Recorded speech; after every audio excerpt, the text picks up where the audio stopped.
Por que falarmos sobre solteirice? Por que escolhermos esse termo ou esse assunto debaixo desse grande tema que a gente está abordando, Deus, casamento e família? Por que tem um subtema com o nome de solteirice ou solteiros para a glória de Deus? Toda vez que eu falar solteirice aqui, tenha em mente que esse estado de permanecer solteiro, esse estado de estar solteiro, tá? Por que abordarmos isso num culto público e numa pregação de domingo? Os solteiros são provavelmente um dos grupos mais negligenciados que nós temos nas igrejas hoje. Hoje na igreja cristã, igreja contemporânea, você tem um ministério para as mulheres, você tem o ministério dos homens, dos casados, das crianças, você tem o ministério da terceira idade, mas você raramente encontra nessas igrejas ministérios com solteiros, e eles têm pouca ajuda, às vezes, no nosso meio. Uma segunda razão que nós devemos abordar esse tema sobre solteirice é porque não só na igreja, me parece que esse grupo anda às vezes um pouco perdido, mas também quando eles vão numa livraria tentar comprar um livro sobre o tema de solteiro, nas livrarias, inclusive cristãs, eles não recebem muitas ajudas. Porque, se você já prestou atenção, você vai numa livraria, às vezes cristã, procura sobre o tema casamento ou criação de filhos, e você tem muitos títulos. Mas vai procurar sobre solteirice. E aqueles livros que normalmente tratam de famílias, e há ótimos livros no assunto, normalmente separa um único capítulo e um capítulo pequeno nesse livro para falar para os solteiros. Então, os solteiros continuam sem ajuda no nosso meio. Uma terceira razão que vale a pena abordar esse tema sobre solteirice, foi isso que motivou a gente a fazer isso nessa manhã, é que me parece que há um sentimento no meio da igreja cristã que solteirice é um problema a ser resolvido. Solteirice é algo que é totalmente indesejável, é quase como uma doença que precisa de cura. A pessoa precisa romper esse estágio de solteirice. Ela precisa vencer isso na vida. Então me parece que nós, mesmo cristãos, temos essa perspectiva a respeito dessa temática. Solteiro, nós temos dó deles. Eles têm um grande problema aí pela frente a ser resolvido, que é encontrar a cara metade deles. Você quer ver como isso é verdade? Eu tenho uma filha que está com 1 mês e talvez 2 a 3 semanas, o nome dela é Helena.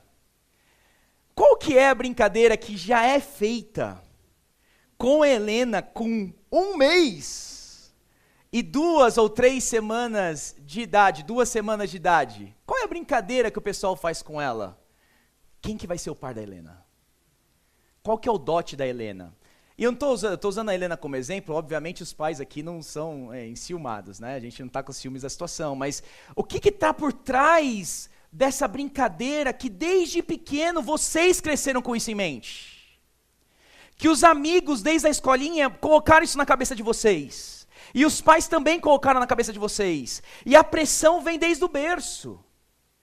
Qual é aquela música que a gente canta depois do parabéns para você no aniversário?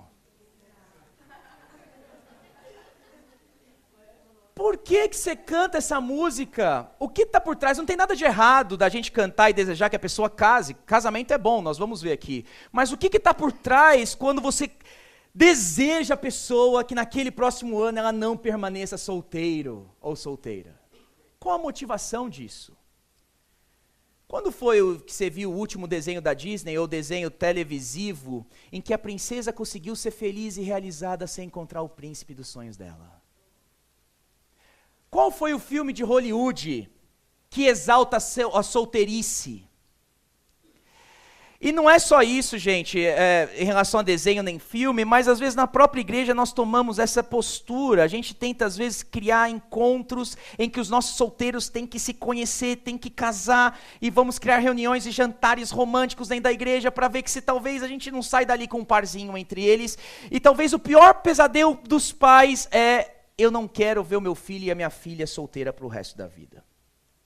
Essa é a grande realidade que nós enfrentamos, essa é a pressão que o solteiro enfrenta logo desde berço.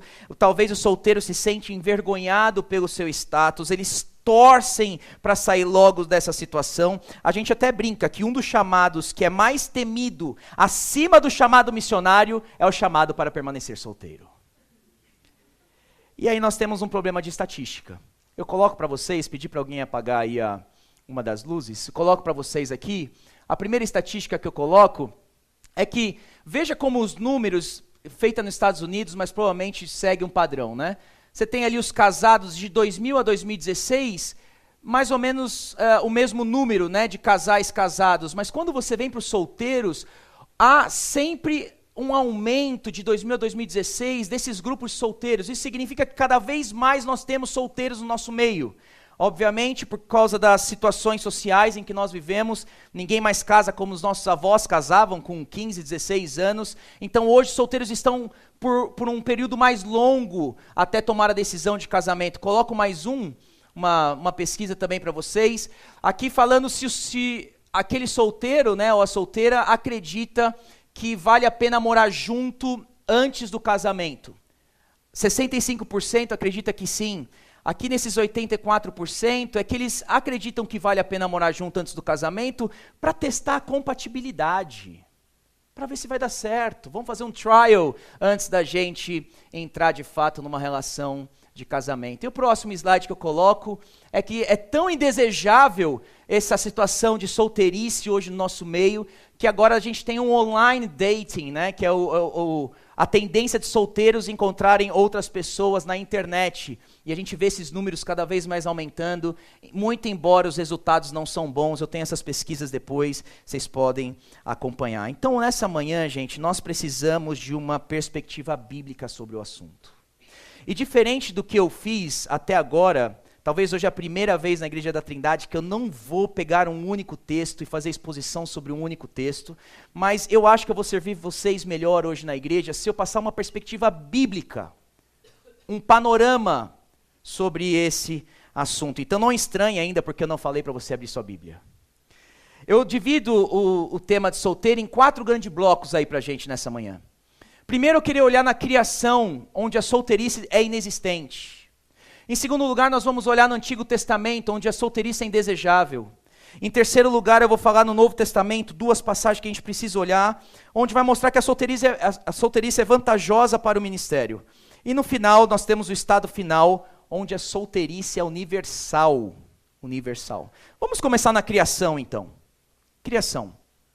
Solteirice inexistente.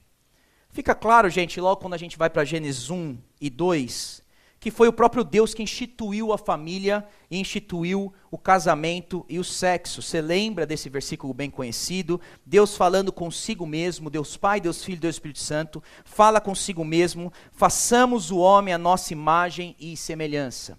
Há um certo debate do que significa ser imagem e semelhança de Deus. Fato é que as palavrinhas são sinônimos.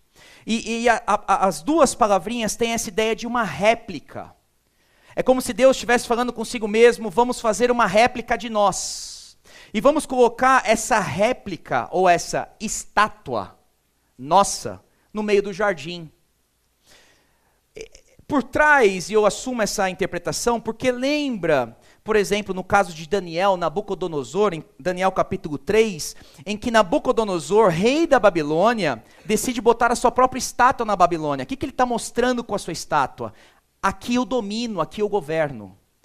Era também comum entre os faraós colocar sua esfinge ou colocar sua estátua na região em que ele tinha governo, para passar essa ideia de governo representativo. E o que Deus está fazendo quando cria homem e mulher a sua imagem e semelhança, Ele está botando agora homem e mulher como mordomos dele na criação. Ambos têm minha imagem, ambos me representam. Homem e mulher, mesma dignidade. Mesma dignidade. Embora homem e mulher tenham essa mesma dignidade e mesma função de dominar na criação de Deus, fica óbvio logo em Gênesis capítulo 1 e 2 que o homem exerce liderança sobre esse governo que ele e mulher têm que executar sobre a criação. Ambos têm que governar, mas a função do homem primária é liderar esse governo logo na criação. A gente viu isso em Efésios capítulo 5, mas a gente vê isso desde a criação. Eu coloco alguns exemplos, como isso fica claro para nós que Adão já era líder logo no jardim. Adão foi criado primeiro, depois veio Eva. Eu lembro que eu estava na Austrália quando defendia esse ponto, e na faculdade teológica que eu fazia, eles falavam, você não pode falar isso. Por quê? Porque os animais foram feitos primeiros do que o homem. E se você falar que o homem vem primeiro e por isso ele tem liderança, e os animais então? Tem liderança sobre o homem? Mas, gente, o próprio Paulo interpreta em 1 Timóteo capítulo 2, 13, falando de liderança masculina, ele interpreta porque Adão foi formado primeiro. É assim que a gente interpreta, como a Bíblia interpreta a própria Escritura. Não tem muita dificuldade nisso daí. Mas depois Eva foi criada como auxiliadora de Adão. Paulo argumenta também isso no Novo Testamento, dando prioridade à liderança masculina. Adão deu nome a Eva e deu nome a essa mulher de varoa, também antes da queda.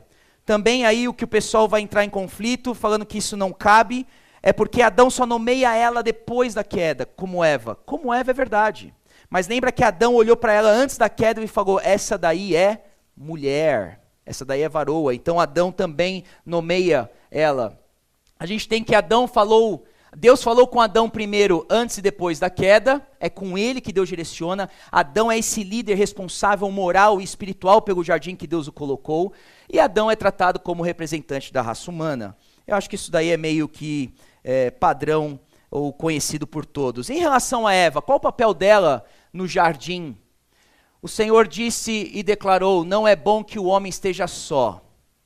Uma frase que vai ter implicações negativas para o Antigo Testamento. Farei para ele alguém que o auxilie. Olha só, qual é a ideia principal de Deus ao criar a mulher? O homem precisa de uma auxiliadora. O ser da mulher, ou a essência da mulher, assim como o homem em sua essência é líder, a essência da mulher é ser auxiliadora. Foi esse plano que Deus teve quando falou, peraí, eu preciso fazer alguém que auxilie Adão. Então ele vai criar Eva e vai colocar Eva como auxiliadora de Adão. Também tem um debate sobre por que ser auxiliadora. A palavrinha que é usada aí, que eu coloco no hebraico aí, Ezer, é usada para Deus no Antigo Testamento. E alguns vão falar, não, se a palavrinha auxiliadora que é usada para Eva é usada para Deus, então Eva não tem essa função de auxiliar o homem. Nós não estamos falando da diferença de ser aqui, eu estou falando mesma dignidade. Mesmo homem e mulher têm a mesma dignidade. Mas Eva, em sua essência, foi criada para ajudar o homem no jardim. Aí você conhece a história, não é bom que o homem esteja só, o Adão vai para o jardim e vai procurar entre os animais, não encontra ninguém que vai auxiliar ele, aí Deus faz uma mulher, dá a ele, e aí Adão é poético, vai fazer aquele poema para ela, essa daí sim é osso dos meus ossos, carne da minha carne, e Adão não pode tratar Eva como trata um animal, porque Eva é diferente do animal. E agora, quando o casal é formado, Deus institui então a família, cria o sexo e cria o casamento. Por essa razão, o homem deixará pai e mãe e se unirá à sua mulher e eles se tornarão uma só carne. O ponto aqui é que não existe esse estado de solteiro na criação. Não é porque não existe o estado de solteiro na criação que os solteiros não podem aprender com a criação. Por exemplo, só nesse versículo aí, o que os solteiros podem aprender simplesmente nesse versículo que o homem vai deixar pai e mãe, se unir à sua mulher e se tornar uma só carne? Em primeiro lugar, gente, é o homem, presta atenção, que deixa pai e mãe, e é uma palavrinha importante, toma a iniciativa. Parece que essa palavrinha não cabe muito mais hoje em dia. O homem que deixa pai e mãe, toma a iniciativa de se unir à sua esposa e se formar uma só carne com ela. Eu não estaria errado, ou não teria receio nenhum de dizer que muito da grande parte das mulheres que estão solteiras hoje, inclusive nas igrejas cristãs, é porque não temos mais homens que tomam iniciativa. Parece que os homens esperam hoje que a mulher tome a iniciativa de romper com pai e mãe, e a mulher tem que ir atrás do homem, e o homem ainda vai pensar no assunto. Porque ele é muito indeciso. E aqui a gente aprende que é o homem que tem que estar preparado financeiramente, porque ele tem que cuidar do jardim, psicologicamente, emocionalmente. Ele tem que ser homem de verdade e ser maduro de verdade para olhar para pai e mãe e falar assim: pai e mãe, eu vou romper agora. E eu vou romper agora e vou me unir, tem alguém gravando. E eu vou me unir a uma mulher, eu vou assumir uma responsabilidade. Logo aqui a gente tem essa primeira lição aos solteiros. Como é que os solteiros têm crescido nessa área? De estudo, trabalho, vida espiritual, vida emocional. Tem se preparado para romper com pai e mãe. Cada vez mais nós temos visto os homens debaixo de tutela de pai e mãe. Até sociólogos têm chamado isso de geração canguru, porque não sai mais da bolsa. É bom permanecer na bolsa. Mas é o homem que tem que crescer, e se necessário for, deixar o videogame um pouquinho de lado. O futebol, os amigos que impedem um pouco o crescimento, ou que desenvolva a sua masculinidade, às vezes isso é necessário. A mesma coisa as mulheres. Tem que olhar para Eva e entender que Eva é auxiliadora. Tem que desenvolver esse espírito dócil, humilde, essa personalidade de ajudadora do homem. A segunda coisa que a gente vê ainda nesse verso aí, a gente vê que antes de unir e constituir uma outra família, é necessário deixar pai e mãe, e os pais devem estar cientes da decisão. Parece escola dominical isso aqui hoje. Mas, gente, hoje em dia é bem o inverso que acontece. Se você tem que romper com pai e mãe é responsável pelo solteiro até que o solteiro se case. Porque o pai e a mãe, o pai é o cabeça do lar, até que o jovem solteiro se torne o cabeça quando ele case, ou a filha tenha um outro cabeça quando ela casa. Enquanto isso não acontece, independente da idade aqui, enquanto é solteiro, independente da idade, tem um cabeça naquele lar. E se o cabeça, pai e mãe, quando tem que chegar à decisão de romper, nem sabem da decisão que o filho está tomando, porque hoje em dia o que nós temos visto, né, são solteiros que dão o primeiro passo, conhecem a pessoa, tarará, e os pais são os últimos a saber, conta rapidinho e a opinião deles nem conta. E nós aprendemos aí em Gênesis 2:24 que é necessário esse consentimento de pai e mãe, porque pai e mãe ainda é cabeça sobre o solteiro. Em terceiro lugar, ainda nesse versículo, o ato sexual, tornar-se uma só carne, só pode acontecer nessa ordem. Eu mencionei de passagem numa das outras pregações, mas veja, o tornar uma só carne tem o seu lugar aqui. É somente quando o homem deixa pai e mãe, torna isso público, está preparado para assumir agora uma nova família, que ele vai se unir à sua mulher, e aí sim eles vão consumar isso no ato sexual. Você não pode inverter essa ordem. Logo na criação, nós aprendemos que o ato sexual pertence ao casamento. Ainda na criação, por que Deus criou o sexo? Algumas razões só que eu coloco porque Deus criou o sexo. A gente vê em Gênesis para a procriação, Gênesis 1:28. Nós falamos uma das mensagens que nós demos aqui como uma parábola do relacionamento de Cristo com a sua igreja, mas importante também, não é só para procriar. Visão da igreja católica é que o sexo é criado simplesmente para procriação, mas não é essa a visão bíblica. Paulo vai tratar disso lá em Timóteo, quando alguns falsos mestres estão querendo negar o casamento e o alimento, ou seja, estão querendo negar aquilo que dá prazer ao corpo. E Paulo vai dizer lá que tudo que Deus criou é bom e não deve ser rejeitado. O sexo é bom e não deve ser rejeitado, se feito dentro dos parâmetros que Deus assim colocou. Não é porque a solteirice na criação está inexistente que nós não podemos aprender e os solteiros não podem aprender com a criação de Deus em Gênesis capítulo 1 e 2. Agora, a frase forte que permanece na mente judaica por todo o Velho Testamento é: não é bom que o homem esteja só. Considere isso. Em segundo lugar, considere que a promessa que o Messias viria, Gênesis 3,15, viria por uma descendência da mulher. Lembra disso em Gênesis 3,15? A semente viria e esmagaria a cabeça da serpente. Logo, ser solteiro no Antigo Testamento é algo ruim. Porque talvez o Messias não vai vir pela nossa genealogia. Em terceiro lugar, é necessário que casais tenham filhos e que os pais e que o homem encontre uma mulher para que tenha filhos, porque isso envolvia a terra, isso envolvia o status financeiro dele, envolvia o estado social dele, como ele seria na sociedade, como que o clã desenvolveria e propagaria suas terras. Então tem todo um porquê. O Velho Testamento trata esse tema de solteirice como indesejável. Mas fato é, não tem como negar que a interpretação que os judeus davam ao Velho Testamento, nessa fase, era que ser solteiro não era desejável. Você não tinha esse período de adolescência em Israel. As meninas com 13, 14 anos se casariam.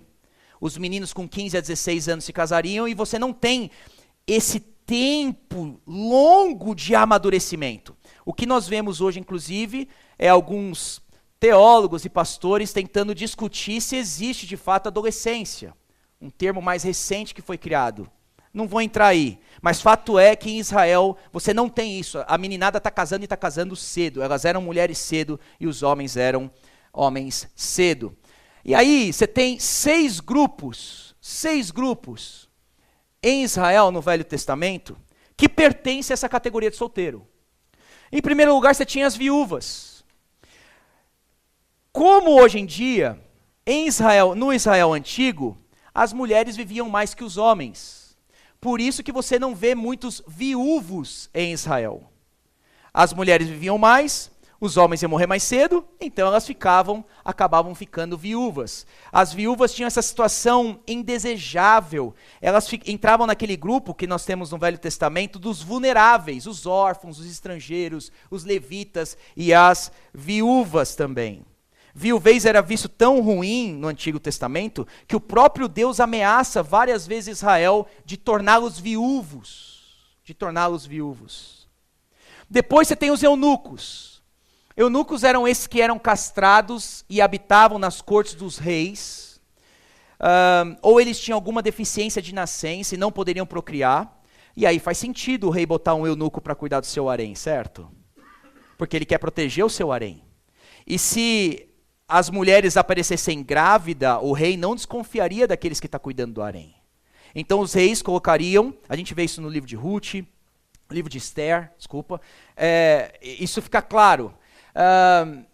Era uma situação indesejada também em Israel, ser eunuco. Ele não poderia participar do culto de Israel e nem ser um sacerdote. Então continua sendo uma situação indesejada essa história de solteirice no Velho Testamento. Você tem o terceiro grupo, que é aqueles que não poderiam se casar, provavelmente porque eram doentes, tinham lepra, ou porque não tinham uma situação financeira muito boa em Israel, então eles também não poderiam se casar. Uma exceção no Antigo Testamento é essa situação de ser solteiro por um chamado divino. Jeremias é a exceção aqui. Eu não estou falando que nós não tivemos outros solteiros no Antigo Testamento. Elias, o viúvo Ezequiel, né? Mas o chamado de Deus para permanecer solteiro, Jeremias é o único que recebe no Antigo Testamento, e a ideia que se tem ali em Jeremias 16 é porque não havia mulheres preparadas ou do Senhor para que Jeremias se casasse. Então o Senhor fala que naquela região, essa é a ênfase, naquele lugar ele deve permanecer solteiro. Depois nós temos o grupo dos divorciados, o homem que normalmente se divorciaria da sua mulher em Israel. E todas as leis que você tinha em Israel para proteger o divórcio visava favorecer a mulher. Deuteronômio 24, que é a grande lei que você tem, eu vou mencionar ele um pouquinho mais para frente, o Franklin vai desenvolver isso semana que vem com vocês. Mas as mulheres eram vulneráveis na parte do divórcio, porque estava desprotegida, não tinha mais como se manter, e a situação era bem ruim para ela também. E aí, por último, você tem aqueles que não haviam se casado ainda, provavelmente as virgens aqui, bem novinhas, em que os pais tinham que cuidar dela, ter certeza que elas ainda estavam virgens. Se um homem chegasse em Israel e acusasse o pai que a filha dele não era virgem, aquele homem tinha que provar. E se o homem provasse errado, aquele homem tinha que dar o dote, né, da onde vem a brincadeira do dote. O homem tinha que dar um dote e isso futuramente iria para essa mulher, essa virgem aí. Não é bom que o homem viva só na criação.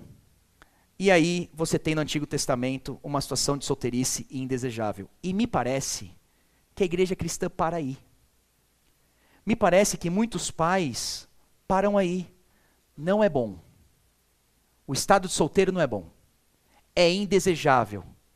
Mas a revelação bíblica não para aí, gente. E graças a Deus, nós continuamos agora olhando para o Novo Testamento.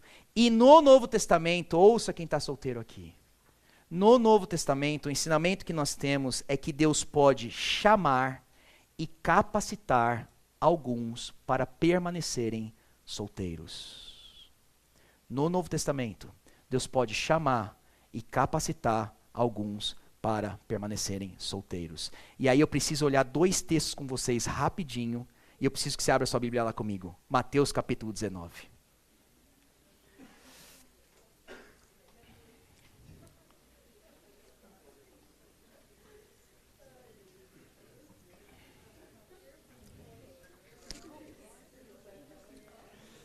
O pessoal está dando glória a Deus aqui que não foi chamado.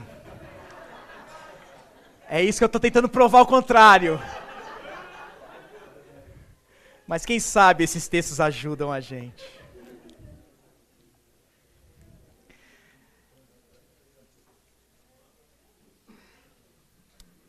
Mateus 19. O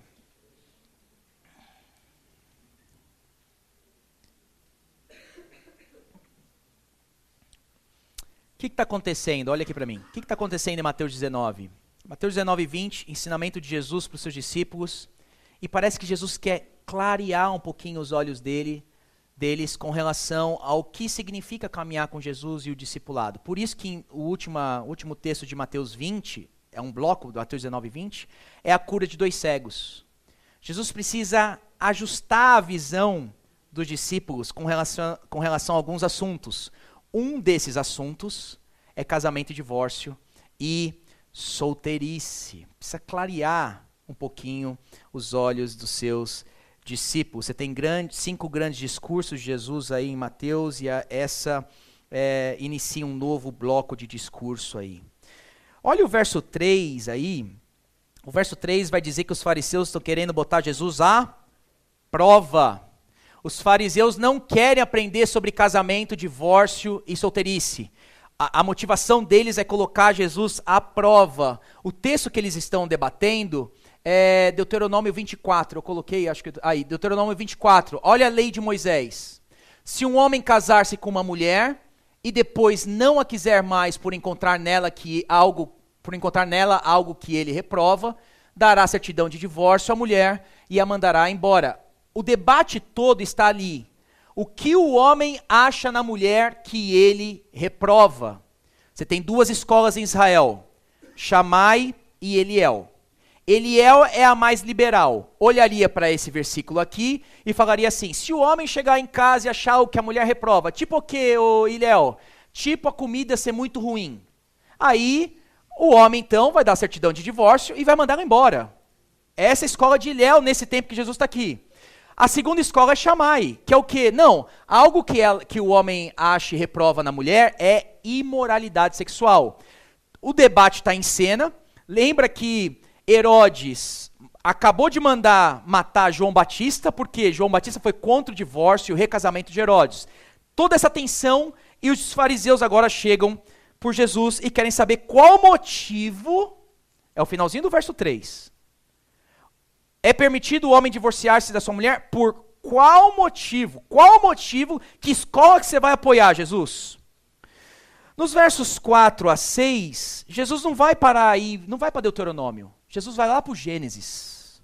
Vocês querem falar comigo de divórcio, mas eu quero falar com vocês de casamento. É como se Jesus estivesse falando isso. Aí ele vai falar: no princípio o Criador fez o homem e a mulher, o homem deixará pai e mãe. Ele reafirma, Gênesis, verso 6 é fundamental no casamento, que Jesus vai dizer: eles não são mais 2, mas uma só carne. Olha agora, portanto que Deus uniu. É da onde nós temos a ideia que casamento é mais do que um contrato entre homem e mulher.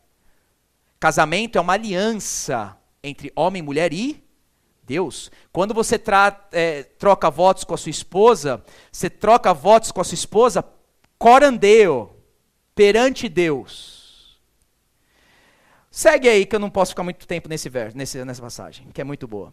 Verso 7 e 8, olha o verso 7. Então, Por que Moisés mandou dar uma certidão? Olha a perguntinha deles. Por que Moisés mandou? Olha como Jesus responde no verso 8. Moisés lhes permitiu. Moisés não mandou. Moisés permitiu. O mandamento é casamento. O mandamento é que o casamento não se rompa. Moisés deu uma concessão a vocês. E eles queriam pegar essa concessão e fazer uma lei e viver dando carta de divórcio para todas as mulheres que eles casavam. Eles casavam várias vezes, davam várias cartas de divórcio. O que nós estamos preocupados é o verso 10 agora. Os discípulos lhes disseram, ou discípulos lhe disseram, se é essa situação entre o homem e mulher, que situação que os discípulos estão interrogando Jesus? Casamento é duradouro assim, Jesus? Deus uniu e não separe o homem? E aí Jesus vai falar de qual é a condição para divórcio e recasamento. Nós vamos ver isso semana que vem, nesse texto. Mas eles estão agora, Jesus, casamento é coisa séria. Divórcio é coisa séria. E recasamento é tão sério assim. Se essa é a condição entre homem e mulher, olha agora. É melhor não casar. Em outras palavras, é melhor ficar solteiro. O que se espera de Jesus para responder esse argumento? Eu apresentei para vocês toda a visão judaica do Antigo Testamento. Ficar solteiro não, discípulos. Vocês não viram o que é ficar solteiro no Antigo Testamento? Vocês não viram quais são as categorias, viúvas, eunucos? Ficar solteiro? O que se espera de Jesus aqui quando eles vêm, é melhor ficar solteiro? Se espera que Jesus dê um grande não aqui. Olha a resposta de Jesus no verso 11. Jesus respondeu, nem todos têm condições de aceitar esta palavra. Que palavra? De ficar solteiro. Nem todos têm condições de aceitar essa situação de ficar solteiro. Agora veja, somente aqueles a quem isso é dado. Então, há aqueles em que Deus concede essa graça para que permaneça solteiro. O dado aqui, o verbo está bem no passivo, a ideia é que essa pessoa a quem isso é dado, recebe isso de Deus. É um chamado, é uma dádiva, é um dom permanecer solteiro. Igreja, quando a gente começa a entender isso, nós vamos parar de pressionar os que estão solteiros, porque nós podemos estar pressionando aqueles a quem Deus não chamou para o casamento. Pais, quando você entende Mateus 19, e que tem alguns que isso é dado, você não pode pressionar o seu filho ao casamento. Porque e se Deus não chamou ele para isso? E você vem pressionando ele desde o berço. E ele cresce com essa crise de identidade dentro dele. Jesus vai exemplificar no verso 12, como que isso é dado. Ele vai dizer que alguns são eunucos porque nasceram assim. Ou seja, tem pessoas que nasceram com essa imperfeição física, mas tem pessoas que nasceram sem atração pelo sexo oposto. Isso não é pecado. E a cura para isso não é case. A cura é, você nasceu assim. Não tem problema permanecer nesse estado. Tem pessoas que se dão bem, que não são carentes, por exemplo. Ela não é emocional, ela não é carente, ela nasceu assim. Eunuco de nascença. Não cabe a nós pressionar essas pessoas para o casamento. Tem uma segunda categoria ainda no verso 12. Tem aqueles que nasceram assim, e tem aqueles que foram feitos dessa forma por homens. Aí talvez a castração sendo forçada, né, esses eunucos, nesse contexto primeiro, mas existem também circunstâncias externas na vida de pessoas. Tipo quando você tem um solteiro ou uma solteira, em que ele dedica total atenção aos pais, ele é filho único dentro de casa. E essa situação foi formada pelos homens.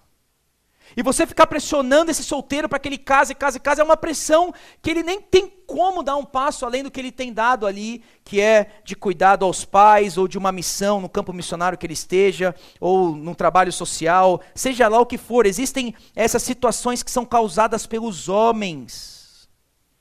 E por último, Jesus vai dizer no verso 12, que tem esses que se fizeram eunucos por causa do reino de Deus. Então são esses que não têm mais pressão interna, não têm pressão externa, mas voluntariamente entendem que ser solteiro no momento em que está é a melhor maneira para servir a Deus. Ô, gente, isso aqui é a palavra do nosso Salvador, Jesus Cristo. E a igreja faria muito bem se atentasse a ela. Inclusive os solteiros. Aqui não cabe esse medo, se você está solteiro aqui, não cabe esse medo do chamado, né? Ai, mas eu tenho tanta vontade de casar, será que eu estou sendo chamado aqui por Deus para permanecer solteiro? Se você já pensa assim, é porque você não foi chamado. Resolveu. Quando você lidar com pessoas e acompanha elas, você percebe, tem diferentes pessoas. Tem pessoas que realmente se dão bem e falam, cara, a fase não é para mim. Eu posso olhar para fulano, para ciclana, eu não sinto nada. O que a gente vai falar? Não é bom que o homem esteja só. Você vai falar, não. Tem alguns que isso é dado, é alguns. E é dado, é uma capacitação do Senhor para que esse estado permaneça. Se você quer ver um homem que é exemplo, tem vários, viu, no cristianismo que permaneceram e optaram por isso. Mas um homem é o John Stott. O Stott, se você pegar o que ele escreve sobre solteiro, o material dele é maravilhoso. E ele vai dizer, ele tentou se relacionar entre os 20 e 30 anos dele, até que quando ele estava a ponto de casar, Deus falou para ele, não casa. E ele falou, é verdade, acho que eu não preciso casar.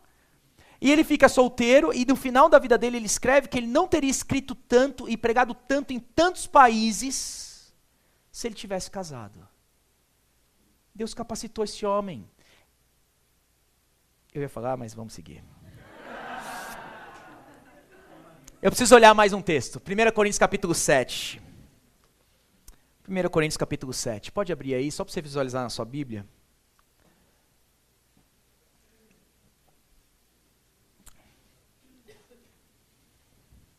Estou terminando, tá?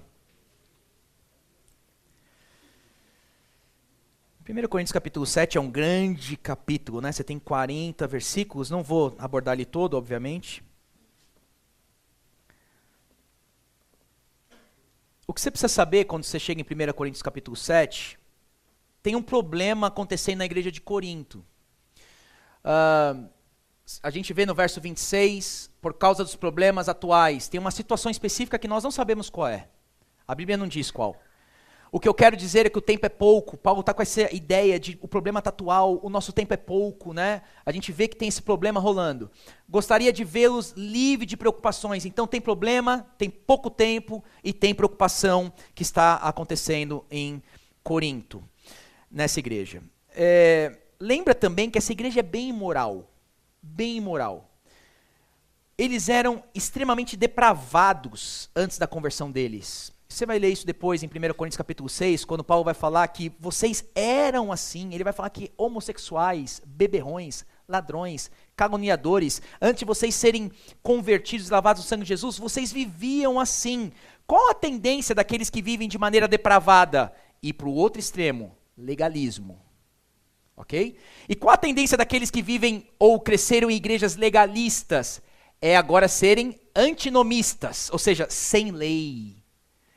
Pessoas estão sempre nesses extremos. Na igreja de Corinto você tinha os mesmos extremos acontecendo. Aqueles que vieram de um mundo muito depravado e agora, talvez o sexo é ruim, o casamento é ruim. E aí você tem aqueles que vieram de um meio mais legalista e eles estão falando, não, o sexo é bom e o casamento é bom. E Paulo vai escrever 1 Coríntios 7 com esses dois grupos em mente. 7 verdades sobre solteirice, só vou pincelar elas, 7 verdades sobre solteirice em 1 Coríntios 7. Em primeiro lugar, é bom ficar solteiro. Olha o verso 1. Quanto aos assuntos sobre os quais vocês escreveram, ou seja, escreveram para Paulo e Paulo está retrucando. É bom que o homem não toque em mulher. Opa, tem mais um é bom na Bíblia agora. Gênesis, é bom que o homem não esteja só, ou seja, é bom que o homem case. Agora, em 1 Coríntios, é bom que o homem fique solteiro. É bom as duas coisas. O toque em mulher aí é um eufemismo que Paulo está usando de relação sexual. Paulo está falando, olha, aqueles que estão falando que tem que casar, não. É bom também, se quiser ficar solteiro, é bom. Não há problema nisso. As duas coisas são boas. Não é ruim. Então, em primeiro lugar, é bom ficar solteiro. Em segundo lugar, imoralidade sexual não é permitida na solteirice. Olha o verso 2 aí. Por causa da imoralidade, ou seja, da fornicação. Qual que é a palavrinha fornicação na Bíblia? O que ela significa? Qualquer ato sexual, ou tudo que envolve ato sexual. O ato sexual tem várias premissas, né? Tudo que envolve o ato sexual é tratado na Bíblia como fornicação, quando não é dentro do casamento. Isso que significa fornicação na Bíblia.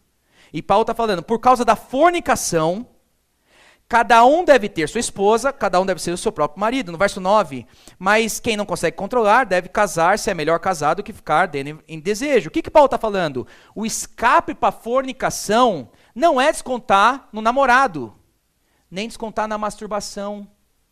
O escape para a fornicação é casamento. Se você não está aguentando, casa. Casa. Terceira verdade sobre solteirice. Nem todos desejam casar. Não vou ler, mas nos versos 3 a 6, Paulo começa a falar desse relacionamento de casais, que eles não podem se recusar um ao outro.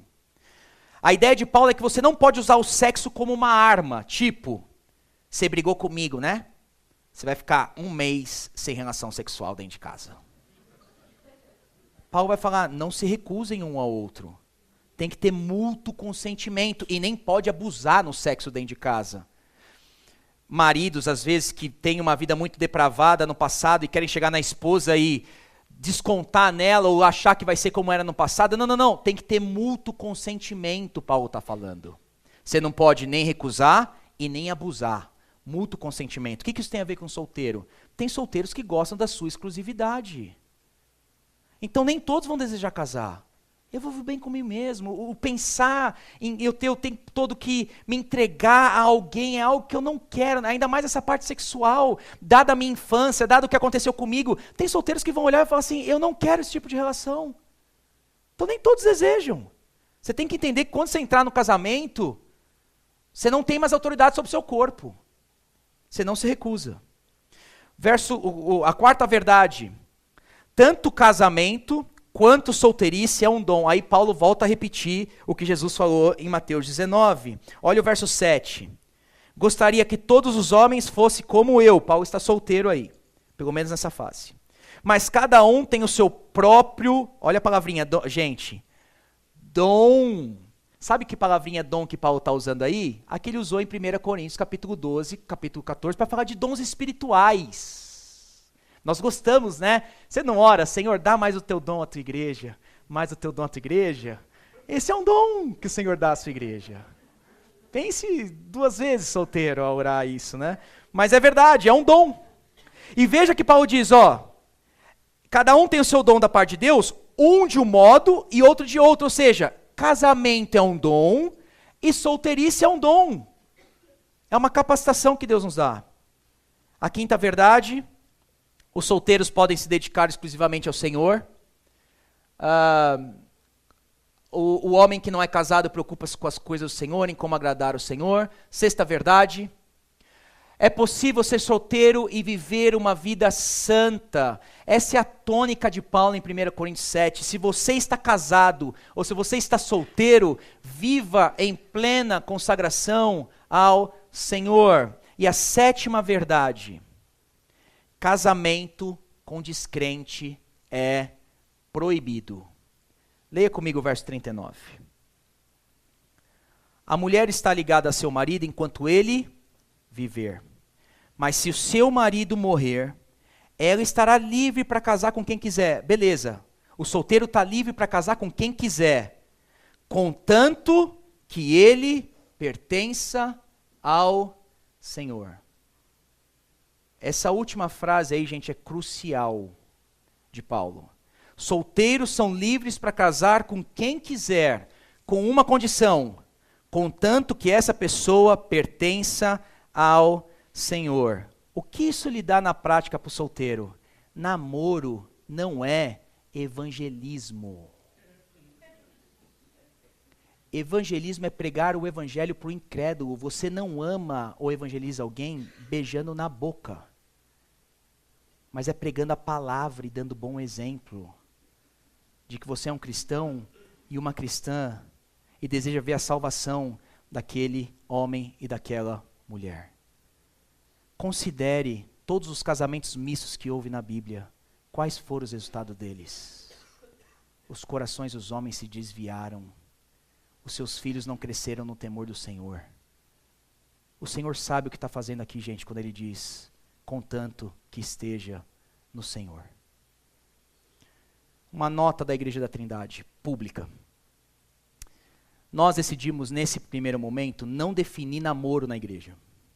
Porque nós entendemos que parâmetros e princípios assim vão guiar a igreja e a igreja vai ser sábia em como lidar com essa situação de namoro.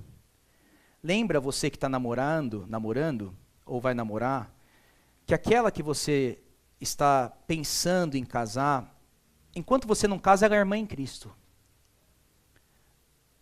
E Paulo vai dizer a Timóteo que para ele olhar para aquelas moças da igreja como se fossem irmãs. Irmãs. E aí, se você tem irmã ou irmão, você sabe que tipo de relacionamento você tem que ter com seu irmão e sua irmã na família. Espelha isso para os famílias da fé.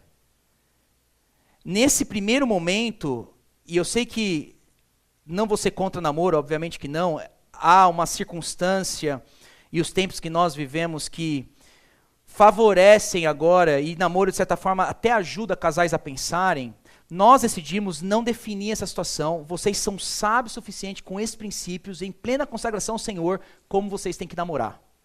Esse é o primeiro ponto.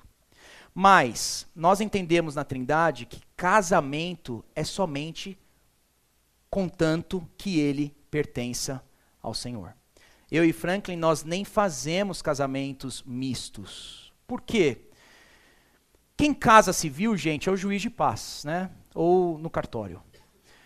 Quando a pessoa vem no religioso, o que ela está pedindo é a bênção do Senhor sobre o casamento. O Senhor abençoa a sua palavra. Não faz sentido a pessoa vir no casamento misto e falar, eu peço a bênção do Senhor numa religião, numa cerimônia de casamento. Por que não faz? Porque o Senhor já falou, eu não abençoo. A minha vontade é essa. Como é que eu vou dar a bênção sobre um casal, sendo que o Senhor já deixou clara a sua vontade? Então, nós definimos o seguinte, que noivado e casamento na Igreja da Trindade é contanto que eles pertençam ao Senhor. Ok? Vamos dizer que, infelizmente, nós teremos um caso, ou vamos ter casos, em que membros da igreja decidam, não, eu quero noivar e eu quero casar com aquele que é incrédulo ou aquela que é incrédula. A igreja vai entender que isso é um estado de rebeldia, com o ensinamento da igreja, aos membros, e infelizmente nós teremos que aplicar a disciplina eclesiástica nesse caso. Até quando que essa disciplina vai permanecer? Até quando a pessoa vier publicamente, porque a disciplina é pública aos membros, até quando a pessoa publicamente vier e falar assim, eu estou arrependido ou arrependida de ter casado ou noivado com essa pessoa. Enquanto isso não acontecer, não é que nós vamos falar, desfaz o casamento. Paulo não fala isso. Obviamente nós vamos falar isso. O marido, a santa, ela santifica o marido incrédulo. Né? Eu não tenho tempo para entrar com vocês. Mas o ponto é, a disciplina vai ser aplicada e aí publicamente a pessoa tem que vir e pedir perdão para a igreja. Então nós apelamos aos membros da Trindade, considerem o conselho do Senhor. O Senhor sabe o que Ele está fazendo. Ele sabe o que é bom para vocês. E contem com a nossa ajuda. Vem falar conosco, deixa a gente caminhar com vocês que estão nessa fase. E o último, e eu encerro no estado final. Você já parou para pensar que o estado final é uma solteirice universal? Olha a progressão, que legal. Criação, solteirice inexistente. Antigo Testamento, solteirice indesejável. Novo Testamento, solteirice vantajosa. Estado final, ressurreição do corpo. Solteirice universal. Você vê a progressão? Isso deveria motivar, ou pelo menos ajudar solteiros, a não depositarem tanta força e coração e vida naquilo que é passageiro. Casamento. Casamento é passageiro. Há de chegar um dia em que nós não estaremos mais casados, porque estaremos casados com o Senhor. E a pergunta normalmente que o solteiro faz é: até quando eu vou permanecer solteiro? O Senhor não tem nenhuma promessa sobre o seu estado civil nessa vida. Nem você pode afirmar, nem a gente pode afirmar. Mas eu encerro com uma promessa que o Senhor tem a todos os solteiros. Esse é meu último texto. Assim diz o Senhor aos eunucos, ou seja, aos solteiros, que guardarem os meus sábados, que escolherem o que me agrada e se apegarem à minha aliança, ou seja, aos solteiros que forem obedientes a mim e guardarem a minha aliança. Ouça a promessa do Senhor, gente. Verso 5. A eles darei dentro do meu templo e dos meus muros um memorial e um nome melhor do que filhos e filhas, um nome eterno que não será eliminado. Presta atenção, solteiro. Quem casa quer casa. Você tem essa necessidade de casa, de uma casa própria, sair da casa dos seus pais? Olha o que ele diz. Eu vou dar a vocês os meus muros, casa permanente. Você tem essa necessidade de propagar o seu nome na sua criação e na sua prole? Ouça o que Deus diz, solteiros. Eu darei a vocês um memorial e um nome melhor do que filhos e filhas. Você tem esse desejo, ou essa vontade, ou essa carência de ser desejado por alguém? O próprio Deus te deseja. E ser desejado por Deus é melhor do que ser desejado por qualquer homem e mulher nessa vida. Que Deus abençoe os nossos solteiros. Amém. Vamos orar.